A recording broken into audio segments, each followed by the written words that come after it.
guys, Megan off-leash canine Boise. Meet Maverick. Maverick is our newest Freedom 1 week board and train.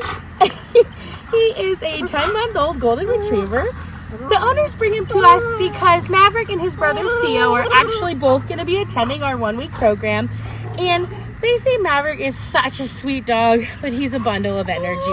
Right now, what happens is him and his brother get the earmuffs and they just won't listen to anyone in the family. They'll bolt out the front door. They won't come back when called.